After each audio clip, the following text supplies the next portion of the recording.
My name is Heber Brown III.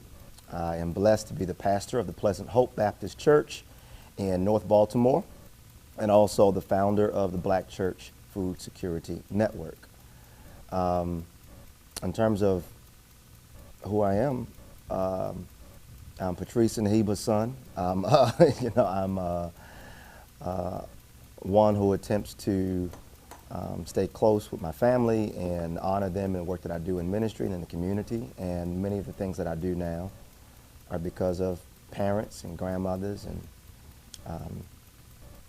aunts and uncles and surrogate family that came through the church communities that I was blessed to grow up in. Yeah, so I come from a family of preachers, teachers, and musicians. And family gatherings have tended over the years to become full-on concerts or debates about various issues of the world. But it would always either begin or end in prayer. My family is deeply spiritual, and the family has high expectations for the impact that we should make in the world. We love our family. We think our family is super special, but also it's like, what does your life mean beyond yourself? How are you serving others? What impact are you making? And so I grew up seeing those kinds of examples throughout my family, and I'm inspired by that to this day. My name's Mark, I'm an alcoholic. Dorothy T., and I am an alcoholic. For so long, alcohol has sort of been there for me to sort of see me through social situations. Drinking was more important than anything else.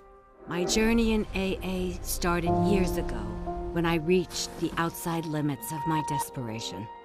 I really wanted to quit drinking, I just couldn't stop on my own. And I remember when I woke up on the day that I got sober, I felt something inside of me tell me that I could go to AA. These people, just gathered around me. That was the fellowship in action in my life. The moral of my story today is that AA has never let me down, ever. If I carry any sort of message with my story, it's that, keep coming back and that this thing does work. If you have a problem with alcohol, contact AA. It works. Having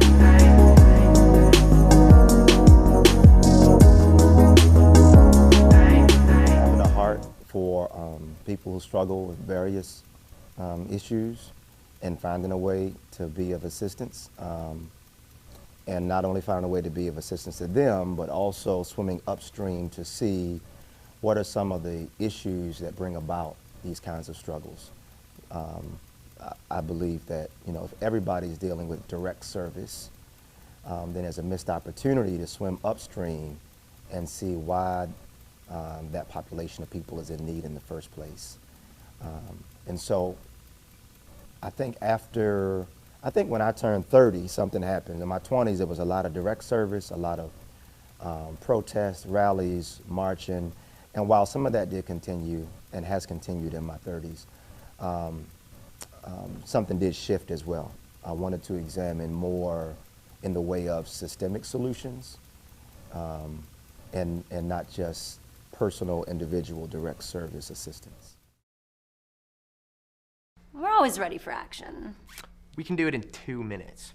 Now, when I was in high school, I couldn't do it in 2 minutes. By the time I got to college, 2 minutes was a cinch. I really like it when a guy can do it in under 2 minutes. The key to my marriage is doing it in under 2 minutes. I can do it in 2 minutes. I can do it in less than 2 minutes. I can do it in under 2 minutes myself, and with my boyfriend.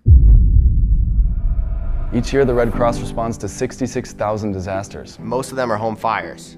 Most of them are home fires. Ooh. I know. Whoa. 7 people die each day, on average, from home fires. 7 people. A day. That's way too many people.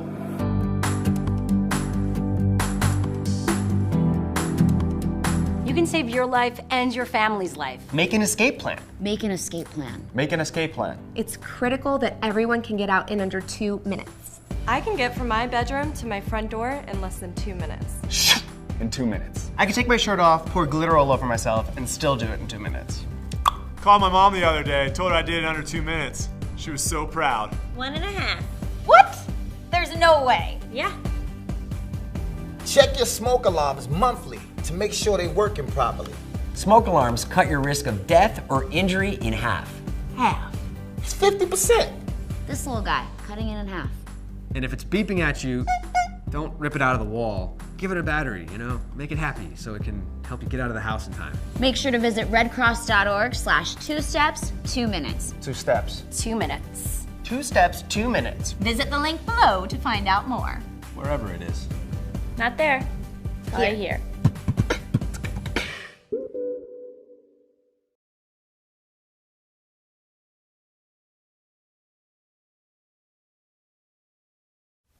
It's important to start with the understanding of what racism is.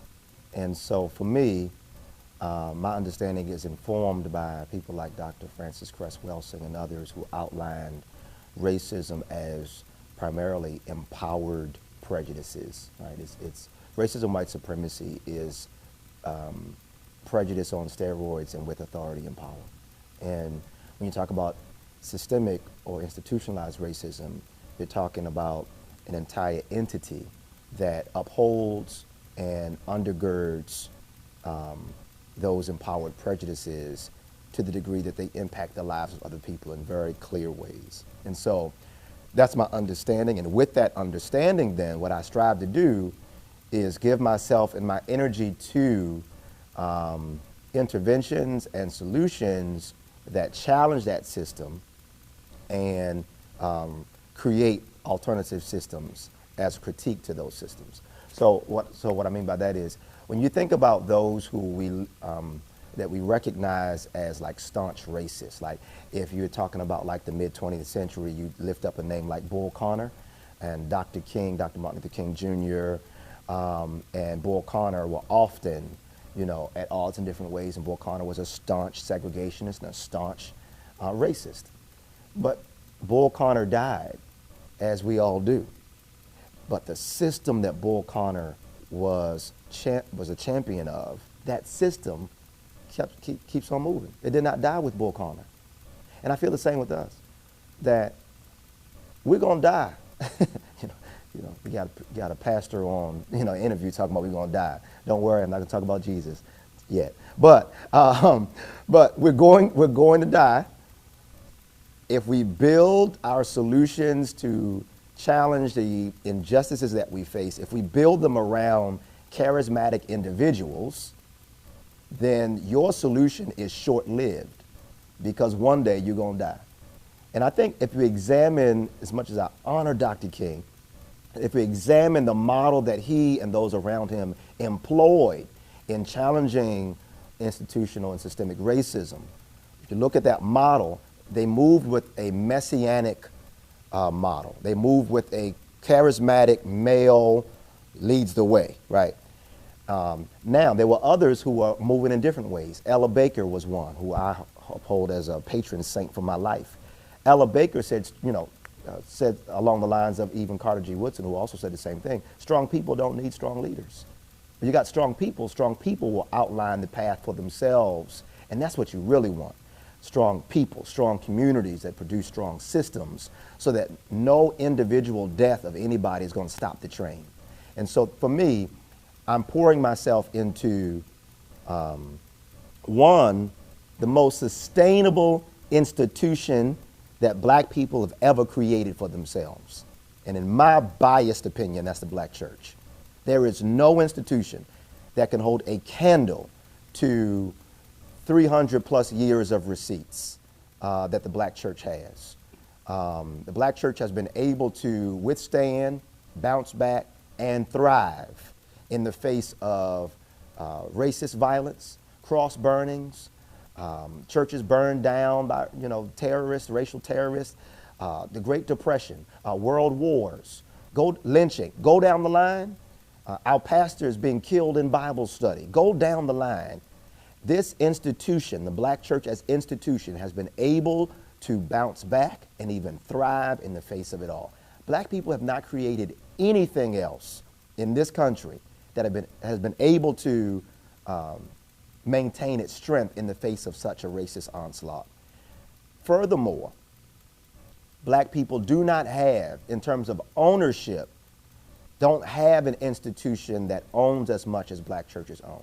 When I tell people that the black church community is the largest landowner collectively in black America, it boggles their mind. I'm like, what do you mean? We as a black church network, and it's an existing network, whether, I'll say it this way, I did not have to create a network of black churches. I was born into it.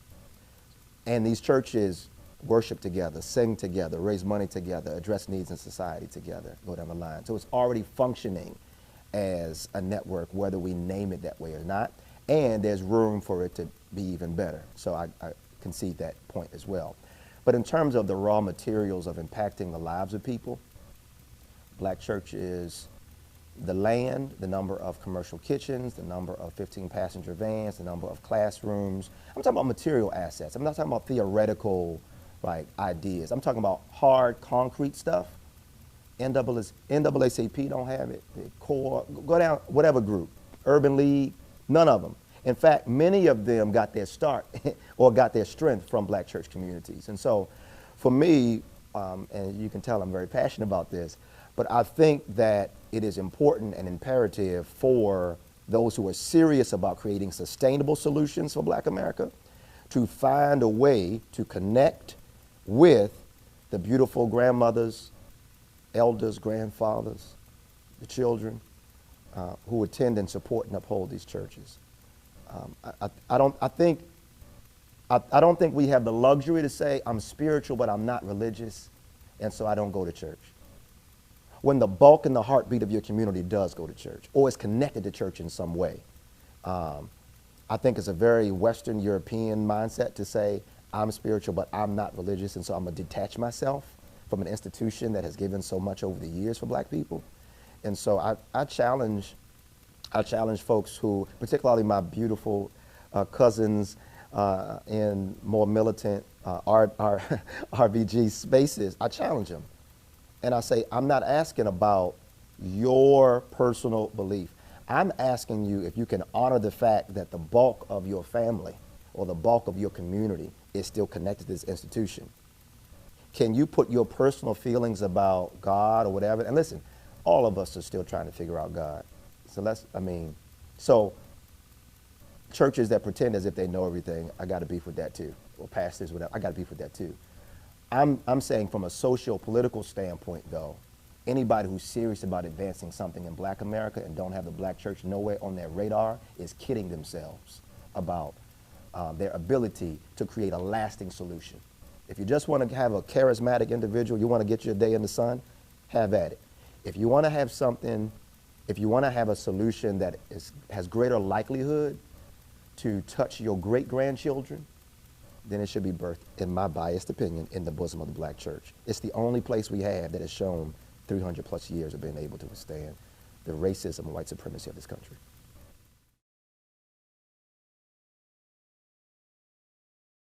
No.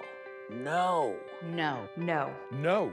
No lupus. No lupus. If we're going to say no to lupus, we need to know lupus.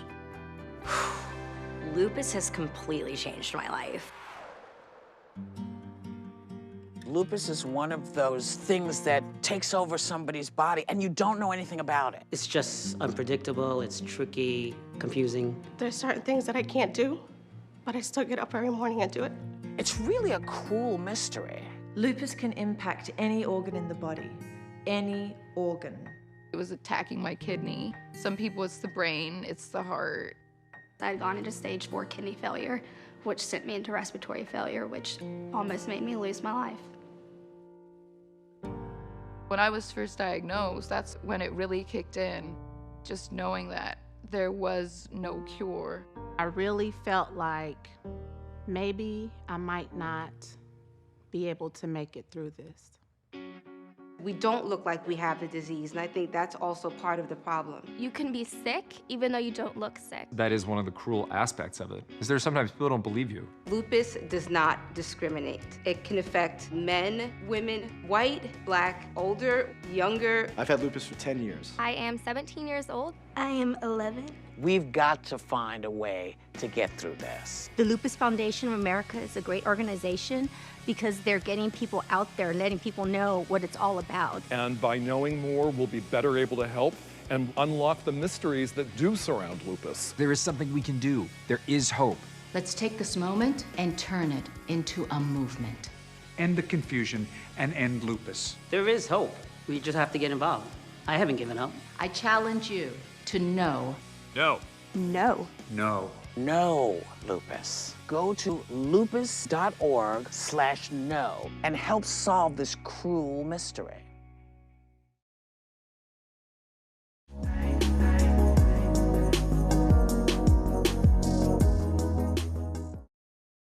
think that it's important, so if I look internal to the church, I think it's important for black church leaders and congregations to do some real soul searching, in a sense, theologically, and I think this is a great time for that.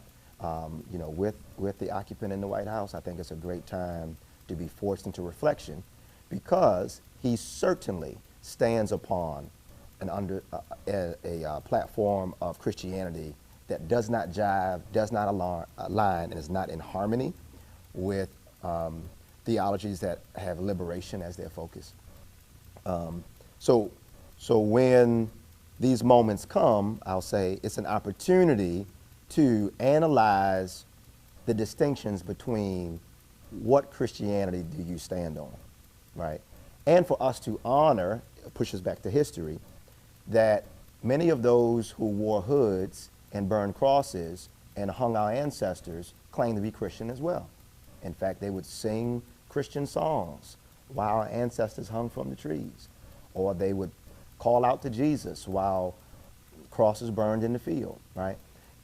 That kind of Christianity is not a Christianity that is in line with the Christianity of Nat Turner, the Baptist preacher Nat Turner in Virginia, who led a revolt against slavery and led others in armed struggle. And before that gets anybody nervous about Baptist preacher leading anybody in armed struggle, I would just have us to remember that throughout school, we are forced to celebrate people like George Washington and so many others who, through use of arms, secured their liberty and freedom from the British, right? And so it's like, let's not have this hypocritical stance where we can uplift one war hero for furthering a system of injustice and not uplift Nat Turner anyway. But there were different Christianities. Albert Cleage, Jeremiah Wright, Renita Weems. There are different Christianities, and I think we do ourselves we do ourselves a disservice when we try to lump Christianity into one big box and say it's all the same. It don't matter the color of your skin. The hell it doesn't. It does matter the color of your skin. It does matter the context in which you can't divorce yourself from the context that we're in right now. And the context that we're in is one where you have to make those, you have to do that kind of study and have that kind of distinction between, are you following the way of the cross? Or let me say it this way. Are you following the way of Christ, that underground movement that was started by that black man who was born, who would eventually be lynched by the state, that Jesus? Or are you following the religion of the state that seeks to further? Now, what Trump is doing, Trump is calling together those ministers and preachers who align up with the religion of the state. So come, pray, give me your compliments, don't ask no questions. And it's unfortunate that there are African-American clergy and others who go and sit around that table with Trump and agree to those terms to just be silent. That's a religion of the state. But I think, back to your point, I think churches internally have to do that work. Right now, I'm leading a transformation of my church's Christian education program because of that very question. Because they're looking at preachers show up with Trump and pray, and then they see their pastor out organizing black liberation and that kind of stuff. Like, what do we do with that?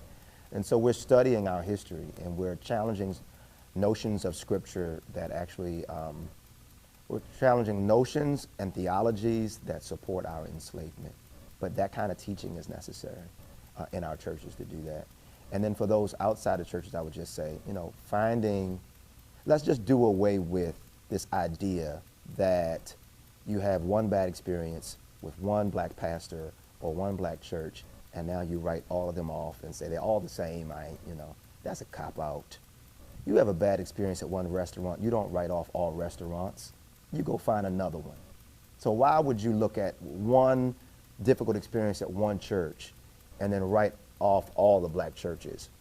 And I'm saying that because people look at a Heber Brown and say, oh man, Heber Brown, he loved black people, he organizes for black, and man, if we just have more pastors like Heber Brown, I'm like, what are you talking about? There's whole communities. There's a whole category of black preachers. I didn't just happen. I studied other pastors who were doing this work in this way, and I'm striving to align with their example. And so I just urge people, take the time to find the church in your town that's really about this life of social justice and furthering the empowerment of our community. They exist all over the country, and I'll be willing to help anybody to find them too. I'm not going to put the weight there. I'll be willing to help anybody to find these pastors and find these churches, because I talk to them every day. I go visit. We support each other because it's hard. Because everybody think because I'm a pastor, he got to be down with Trump. All he's about is the money. He probably messing with all the women in his church. Like, dude, I drove a Sonata here. Come on now, listen. What lavish living do you think I'm doing with a Sonata, and and living in East Baltimore? Come on. Don't take the easy route to just lump everybody together and not do the work. That's what I would say to those outside the church. Do the work. Do the work. We're here, and oftentimes we need help. I ain't trying to be nobody's superstar. I'm not working just to prop myself. I need help. I need help. Why? Because the church of 130 people that I'm blessed to pastor at Pleasant Hope Baptist Church, God has blessed us to do some wonderful things all the time. But I am arrested by this vision of what ministry could look like if I had more hands, committed so much to black liberation through working from the platform of the church. Every day of the week, we could be grinding, doing something great and awesome. Right now, my church kitchen is sitting empty. Right now, my church bus is parked on a lot. Not because I don't want it to be used to empower our community, but because I ain't got the hands to help. What, you want me to preach, teach, baptize, do funerals, go visit people in the hospital, and lead the revolution at the same time? Negro, get off that couch and come help a brother. I don't need no fans. I got children. And every time I walk through the door, my boys run and jump on daddy. That's all I need for my ego. Now, outside of that, I need some help. I don't need fans or groupies, or I don't need none of that. Come, let's get this work while I'm young enough, my back is strong enough, my arms are strong enough to give the prime of my life and strength to black people, to God, and for liberation. Come help me in this season. Don't wait till I'm dead, and don't wait till I'm a senior to write about me in history books, or if anybody get bored enough to do that, or any other. I don't need that. My grandfather was Bishop Heber Brown I, and he would often say, give me my flowers while I can smell them. And for me, my flowers is help. Come help a brother, bring your genius. But I ain't Christian. I get that, come help. But I don't get down with Jesus like that. Listen, I don't understand all the things Jesus say neither. I understand enough though. I understand enough of what that divine brother was trying to do, that I'm trying to align my life with him. So come and let's do this work. So again, my heart is strong on that question of the disassociation, because it's a real issue, and if we just had more help, we can make more clear how those lines of distinction are already set for us just to kind of build upon. What kind of ideas do you have, man? Because I know I hear you talking about help a lot and getting in the community. What are you doing now? If there's anything being done now, I know we saw the garden outside, but what is being done now? And let's say you had 50 people, 50. What is forgot what the word says. 50 able-bodied people to come and help. What would you like to do? All right. So, what are we doing now? So, at this stage of my journey, what I recognize is that until the black community can to a greater degree control and have ownership of its basic needs, then we're constantly going to be in a position of subservience to other communities. So our basic needs, now I'm talking about whether you're talking about urban black folk, rural black folk, college educated, not, our basic needs, we need food. We need, not only need food in terms of access, we need to control our food systems.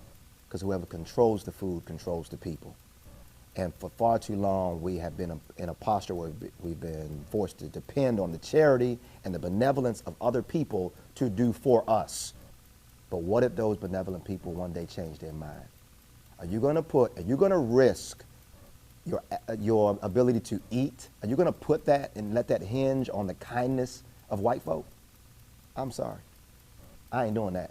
I'm not having my children or my grandchildren be in that kind of scenario. And so the food, the garden, and the work that, that we're doing with black church-owned land is intentional, because we need to control our food sources, and we need a system that's strong enough to support and nourish the gardens. Community gardens are great, but oftentimes community gardens, again, it's an individual or two who wanted to really move with it, and then life happens. People move away, people die, people get sick.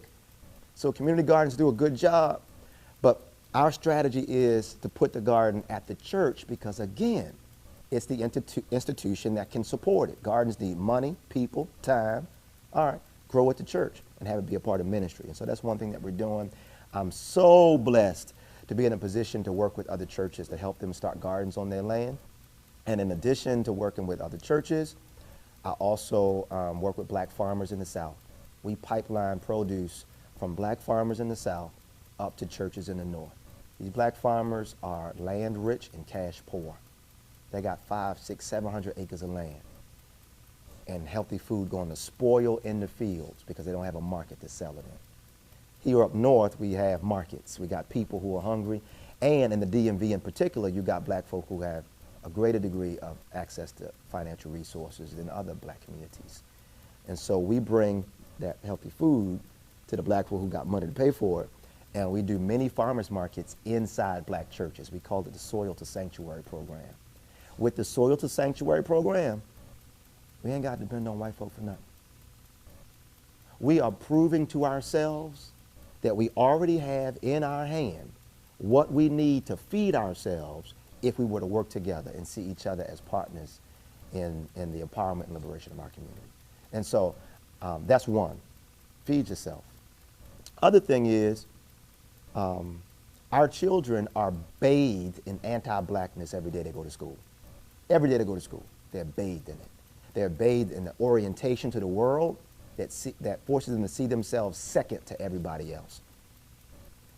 And so unless we have our own schools, this system of racism, white supremacy is going to perpetuate itself through the classrooms. Christopher Columbus, Abraham Lincoln, he loved black people, didn't he? Maybe not. Thomas Jefferson, right?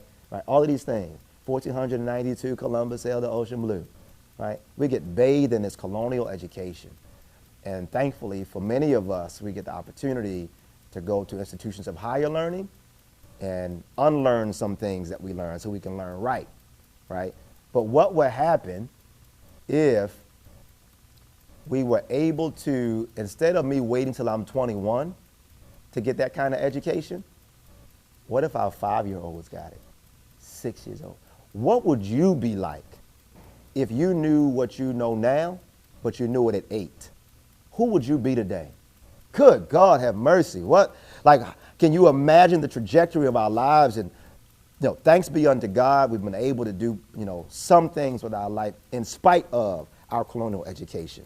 But what would it look like if our babies got a proper orientation to the world and to the spirit that breathed life in all of us, that goes by many names? But what if that was the educational platform? What if we got an African-centered educational experience that did not start our story with slavery, but started our story with the founders of high human civilization as we know it?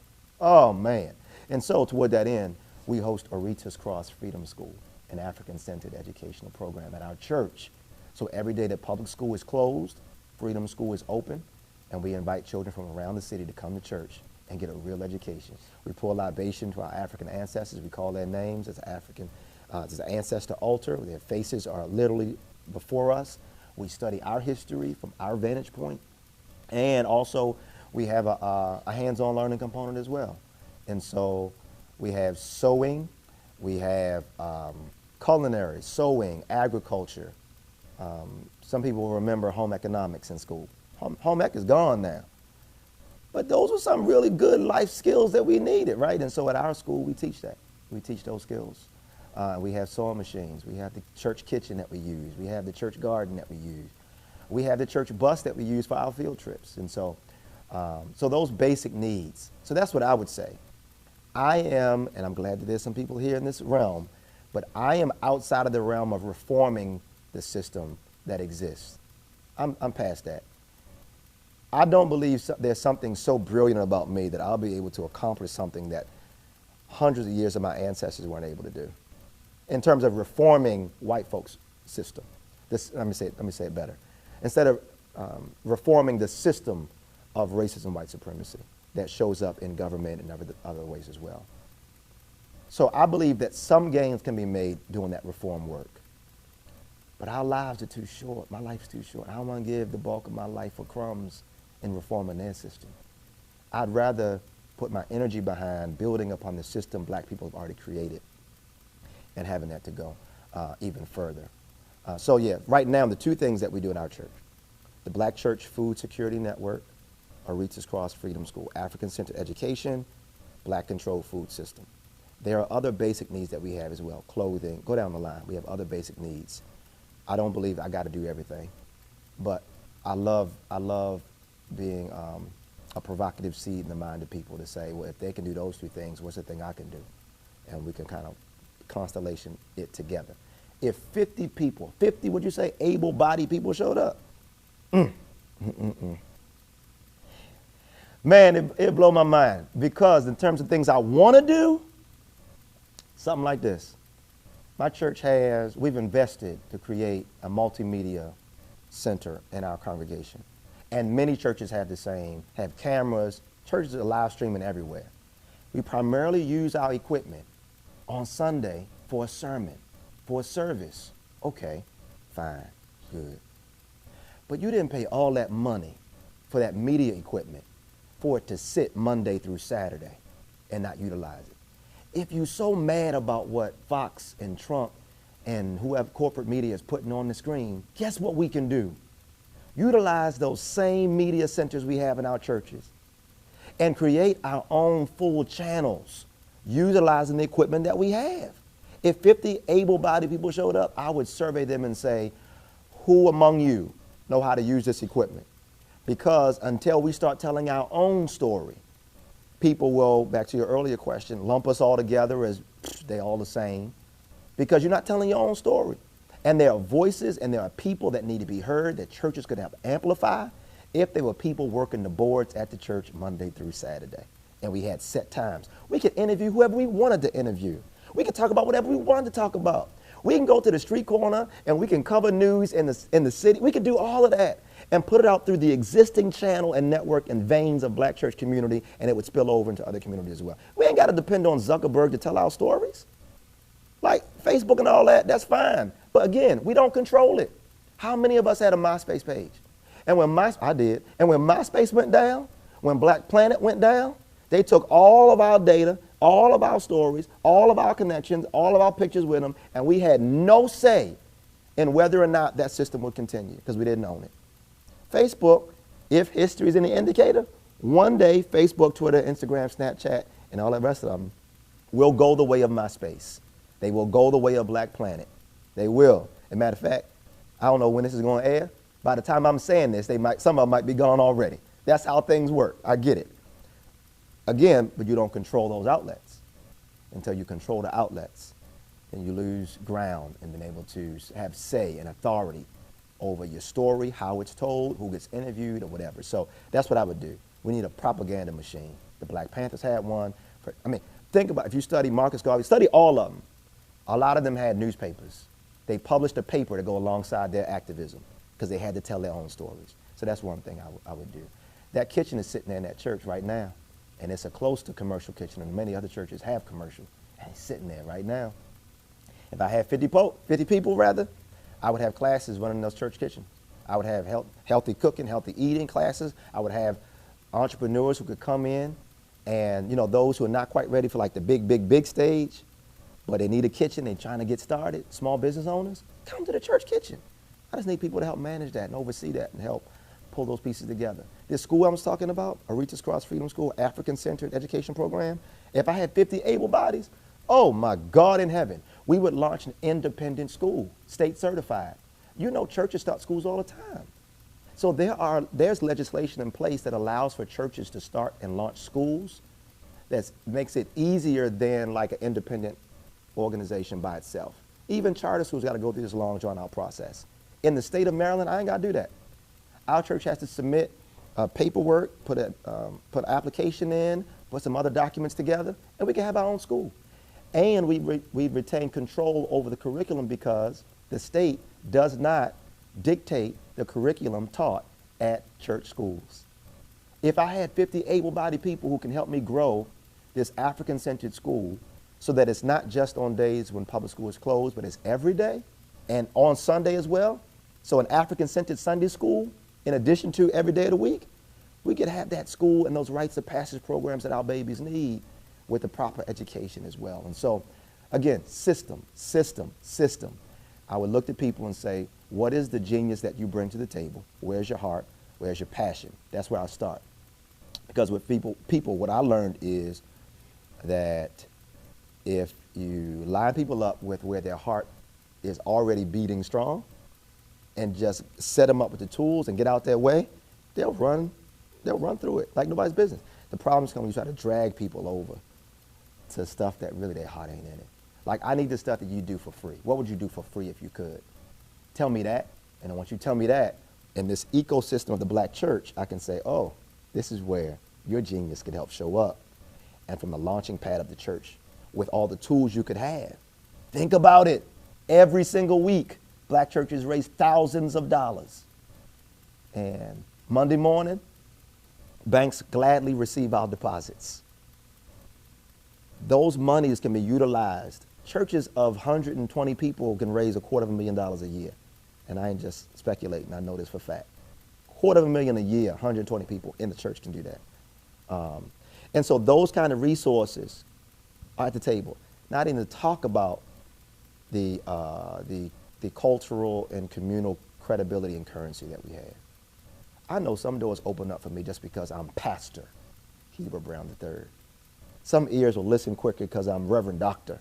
Heber Brown III. And I recognize that as a privilege. I use it as a privilege. I've been that privilege in the direction of justice.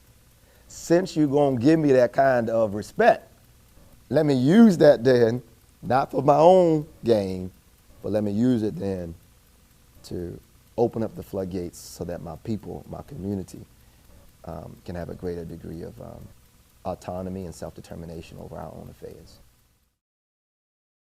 Hi, I'm here for my flu shot, and I understand that there are options for people who are 65 and older. There are, but you don't look 65. It's very flattering, but you know who I am. I just turned 65, and I know the immune system gets weaker with age. Well, I don't think that we've met, but there's no way you were 65. What if I said I only have one life to live, so I need protection against the flu? How about who's the boss of my health? You've never seen Who's the Boss? Oh, my boss is in the back.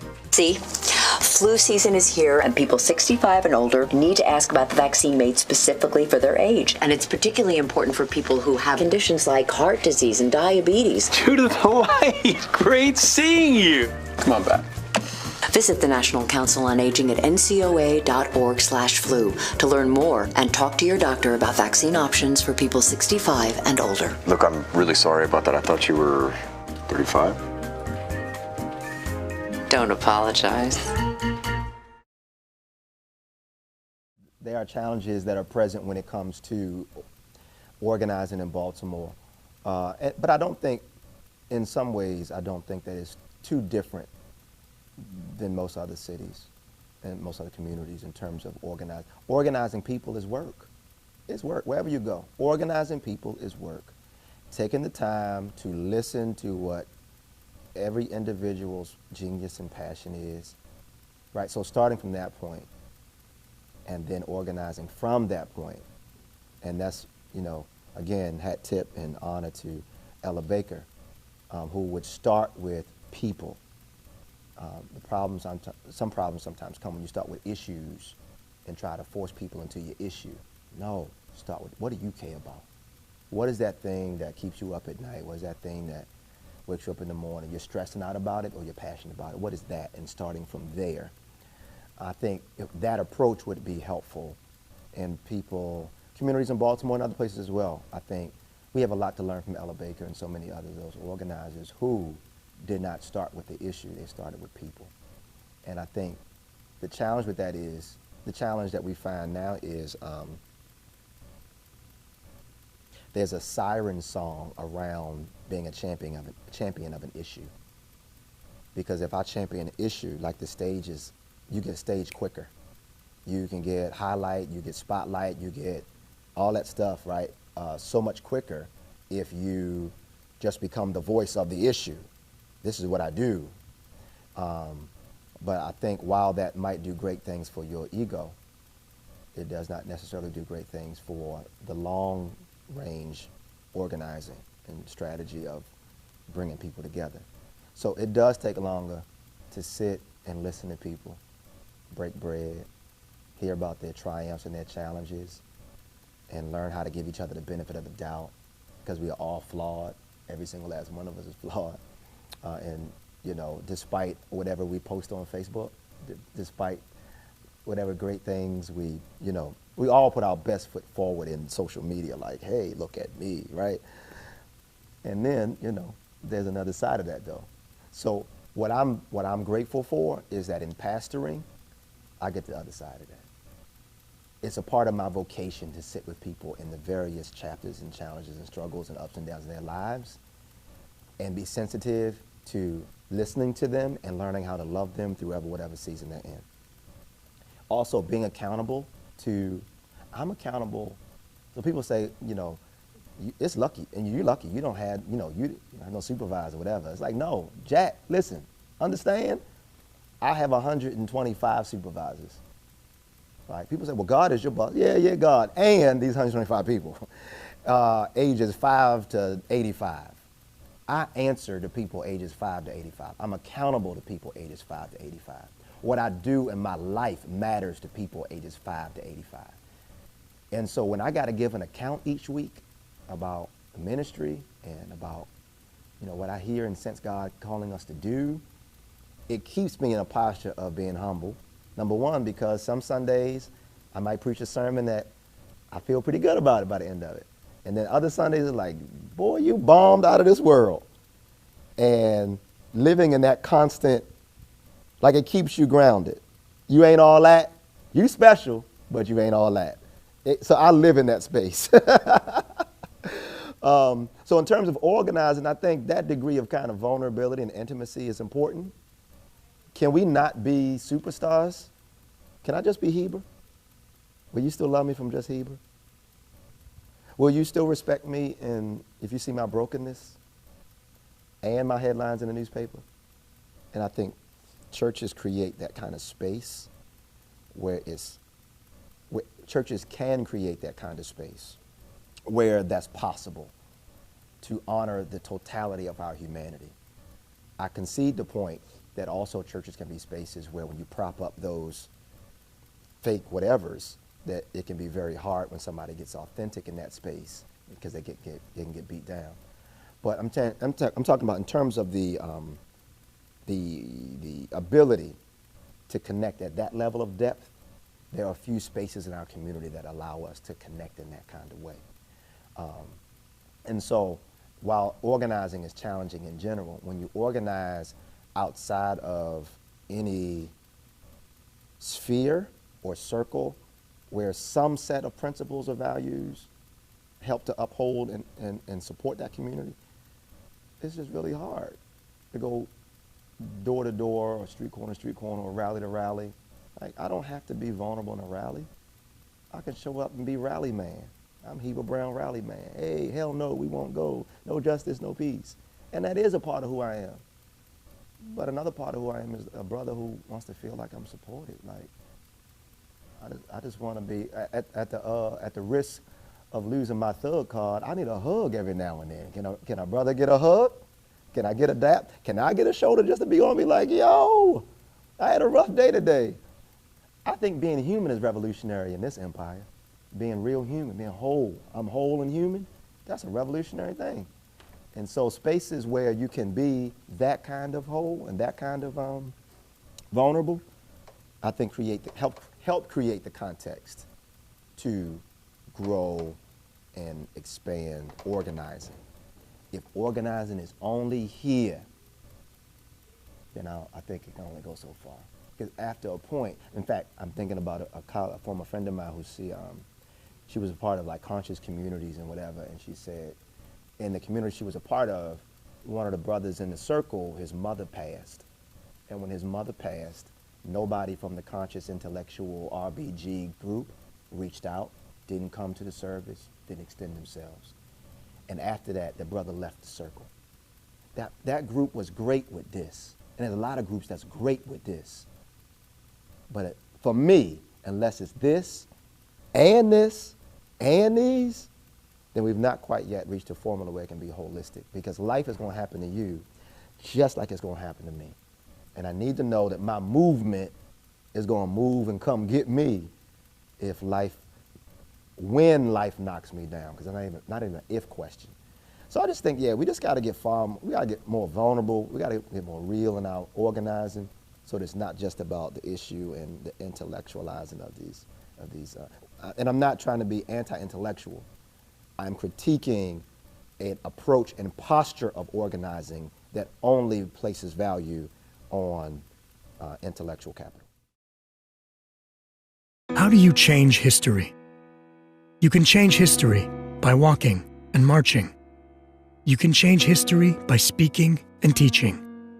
You can change history by taking a stand or taking a seat.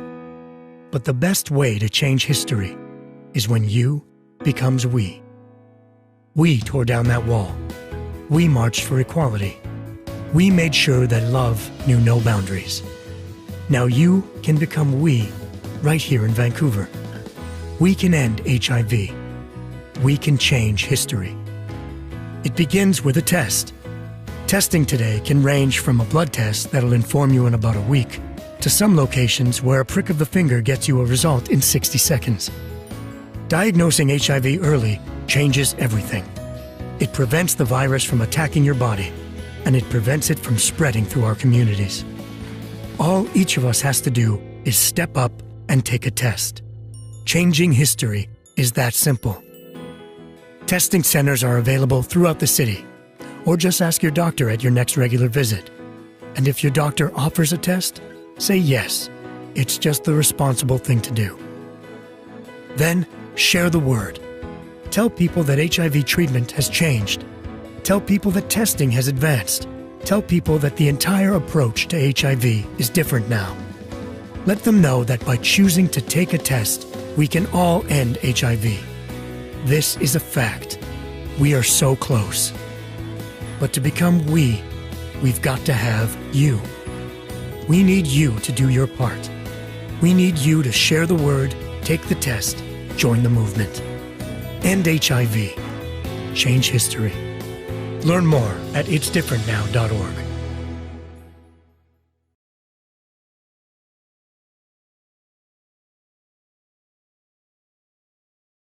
Baltimore is like many other cities in the country that struggle.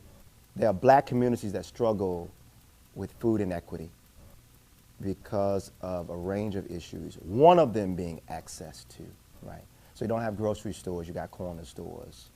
You don't have farmers markets that come to the hood like that, I mean, that kind of stuff. And that pattern is replicated across in many places. Go to Detroit, go to Philly, go across the board, you see black people who don't have access to the food, and the domino effect of what happens when you do not have regular access to that kind of food. There's a domino effect that touches your body, your wallet, your relationships, go down the line, right? So in terms of that, that's real. I think a few years back, Johns Hopkins Center for a Livable Future put out some numbers that said that 1 out of every 4 black people in Baltimore live in what at that time they called a food desert. 1 out of 4 black people live, a quarter, 25% of black people live in a food desert. And that desert language, I'm putting quotations there because now, since that time, thankfully we've grown past the desert, because food desert terminology and understanding centers on proximity. How close do they live to a source of good food? But we know that proximity is not the only problem. You got the economics of it. You have the agency and control over it. So I talk more about food apartheid now because there are actual policies that are put in place that help to create the dynamic. And other thing too, like what did deserts ever do to people? Like I think deserts, like we scapegoat deserts. Like desert, for the most part, is a naturally occurring phenomena of nature, right? So why would you put a label on, you know, so the labeling is problematic to me too. But those statistics are real. Those realities are gripping for many in our community, and it's a pattern that we find around the country. So another reason why we work through black churches with the Black Church Food Security Network is because no matter the black community in this country, a church is often nearby. No matter the economics, it can be an affluent black community or it could be a dirt poor black community. There's a church somewhere nearby, right? Churches and liquor stores oftentimes somewhere in the community, right? So for me, it's like if you're gonna try to further a model or a solution that can scale to black communities everywhere, then why not work through the institution that's everywhere, right? So that's some of the background in terms of why we work through black churches. The pattern is everywhere. What institution do we have that's also everywhere that can be of support? Secondly, in terms of the connection with the farmers in the South, my family came up from the South during the Great Migration, and from North Carolina and Virginia, and came up north for jobs. Bethlehem Steel, yep, that's my story as well. And so what I recognize is that those people who came north after growing up on farms in an agrarian society. They came to work in factories, but they did not lose their knowledge of growing food on the farm. So the bulk and the background of the people I really work with are largely black women who grew up down south, who had to work on the farm with their brothers, and now, to this day, are still the backbone of black churches. That thing didn't dawn on me. When I launched a garden at my church 8-9 years ago, and it's like, yeah, we're gonna grow our own food, it's for the movement, revolution, yes, food, right? I thought it was gonna be the 20-somethings that came alongside like, Pastor Brown, we with you, this is part of the movement, we're gonna make it happen, right? We're always ready for action. We can do it in 2 minutes. Now, when I was in high school, I couldn't do it in 2 minutes. By the time I got to college, 2 minutes was a cinch. I really like it when a guy can do it in under 2 minutes. The key to my marriage is doing it in under 2 minutes. I can do it in 2 minutes. I can do it in less than 2 minutes. I can do it in under 2 minutes myself, and with my boyfriend. Each year, the Red Cross responds to 66,000 disasters. Most of them are home fires. Most of them are home fires. Ooh. I know. Whoa. 7 people die each day on average from home fires. 7 people. A day. That's way too many people.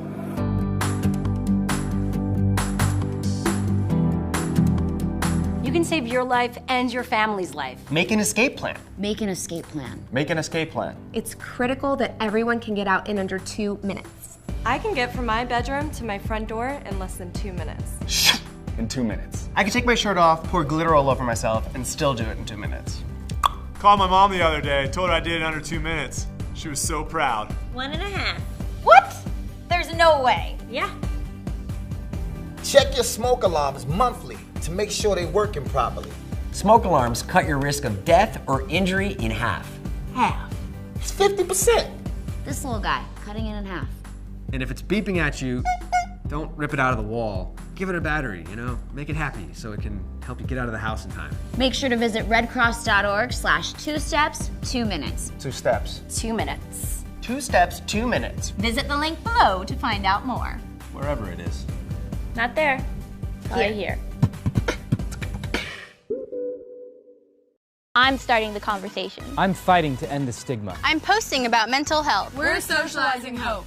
I like that. Me gusta eso. Help us mind our future. Let's tag it. Tweet it. Share it. Instagram it. Show us what you're doing to start the conversation and end the stigma. One of the things that I think we overlook, and I know I did, was what African Americans who moved north brought with them. And I overlooked it because my elders came to work in the factories too. but they had knowledge of agriculture. They knew how to grow food, which is another reason why I get so upset when oftentimes young white professionals fresh out of college come into our community to try to teach us about healthy food and how to grow food. I'm like, listen, do you know my grandmother fed your grandmother? Do you know that the children in your family was nursed at the breast of my great-great-great-grandmothers? So anyway, sorry. But it is to say that that's a skill and that's an insight that is powerful for the time we're in right now. Our grandmothers who grew up down south, our grandfathers who grew up, you know, on the water or on the land, they're still here. And I know a lot of us as young people, we don't go and visit our grandparents as much as we should, for those who are still alive. We don't go spend time with them. We so fast. We got so much to do. I'm busy. I got to go. Slow your behind down. I almost said a word that's a different word. Slow your behind down, because the elders in your family carry a piece of the solution we need to impact the material conditions that we face right now. So it was not 20-somethings that came alongside when I launched the Black Church Food Security Network or when I launched the garden at my church. It was the elders. It was those who were 65 and older who came and said, Pastor Brown, that was a surprise for me, right? Because I was like, at that time, I'm like, young people, yay, we the answer, we the way, we the solution. And I got humbled by the reality of young people who did not know or did not have the patience to grow food. Didn't have the patience for it. Garden demand patience, sweat equity and patience. And elders, though, had that in spades. So they came alongside. And they are the backbone not only of our church's garden and our church and churches all over, but also the backbone of the Black Church Food Security Network. Black women 55 and older. And I think it's incumbent on us to go sit at their feet as fast as we can and listen long and listen deep. And not to say that everything that they experience is going to be a perfect, just uplifted from their childhood. And I ain't saying that. I'm saying there's enough jewels in what they're saying that instead of turning to best practices published by XYZ nonprofit or whatever, or Dr. So-and-so and such, go and sit with your grandparents and get that information. And it will help transform our experience and our reality. But our final point on that is we had a great migration in the 20th century. There are more and more people now who are talking about there's a reverse migration going on. That younger black folk today who are disenchanted by the conditions in the cities are going back to more rural settings. And I am one of those who's in the group where I think a reverse migration is in order in various ways. Some people will pick up and move, fine. I know my family still owns land down south, and a lot of black folks still have land down south. Let me just put a note right here. Do not let that land get out of your family. I know Big Mama and them been holding on to it, paying the property taxes every year. And maybe for those who are younger watching this, you have no plans right now of going down south. Make sure, though, that that the land stays in that family. Chip in with the property taxes. Buy the family land. If an elder they're about to pass over, buy that land to make sure it stays in the family. There is no factory producing more land on earth. If you got land, you want to hold it, especially in an era of gentrification and displacement for black people. We're getting pushed out of the cities. So where you going to go? Your family owns 5 acres down south, and you're getting pushed out. You need to consider what it would mean to relocate to the south, or what it would mean to send resources down south to build up these small, sleepy towns where there's more room for us to get together, huddle up, and transform and create the societies that our children need, the communities that our children need. If I can't transform America, then daggone it, we can create maroon communities, though. We can create little sleepy towns with 2 red lights. Walmart's the biggest thing in town. If we go down there together, 5, 6, 7, 8 of us, come alongside our family that's still living down there, we can create the kind of reality we want and deserve in these small towns, off of 95, in Greenville, North Carolina, in South Carolina. We can go down, right? So I really believe, I feel like Noah right now. We got to build the ark. If you don't see the signs that there's a storm on the way and black folk are getting pushed, forced out of cities, and the economics is such that it's making all of us feel the pain, there's a flood, there's a storm. We do have an ark. We got land in our families. We got agricultural, agrarian history in our bloodline, and we got black churches. Use what God has given you and create the ark you need for this time.